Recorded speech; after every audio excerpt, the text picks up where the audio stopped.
এবং রাজ্যের মানুষের উদ্দেশ্যে কি বলবেন? দেখুন, প্রতি বছরে আমাদের 2025-এ হয়েছিল, এবার 2026-এ হচ্ছে এবং একটু লেট হয়ে গেছে। তো স্টেট লেভেল যে দিশা মিটিং সবসময় হয়, তো আমাদের যে সেন্ট্রাল গভর্নমেন্টের যে যতগুলো আমাদের স্কিম আছে, সেই স্কিমগুলোর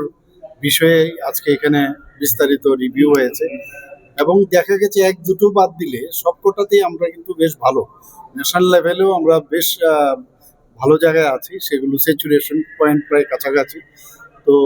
এর মধ্যে অনেক কিছু আমাদের ডিসিশন হয়েছে, আহ, আহ, রাস্তাঘাট, জল থেকে আরম্ভ করে স্কুলের বিষয় বা অন্যান্য সমস্ত বিষয়ে আলোচনা হয়েছে এবং বিস্তারিত আজকে কিন্তু প্রায় 2.5 ঘন্টার মতো, সেখানে 2.5 ঘন্টা তো 3 ঘন্টার মতো মিটিং হয়েছে এবং মিনিস্টার্স থেকে আরম্ভ করে যারা যারা এই কমিটির মেম্বার, অনেক এমএলএরও এসেছিলেন, বিরোধী দলেরও ছিলেন, আমাদের দলেরও ছিলেন, সবাই মিলে আমরা বিস্তারিত আলোচনা করেছেন এবং একটা বেশ সুন্দর আলোচনা হয়েছে। তাতে করে অনেকে অনেক জিনিস পয়েন্ট আউট করেছে, সেগুলো নোট ডাউন হয়েছে এবং এই ধরনের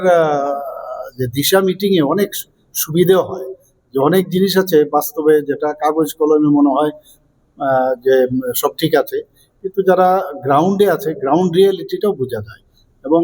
খুবই ভালো হয়েছে। এতে করে আগামী দিন আমরা যেরকম বলছি না যে ত্রিপুরাটাকে আমরা সামনের দিকে এগিয়ে নিয়ে যাব, তো সেটা আজকে সবাই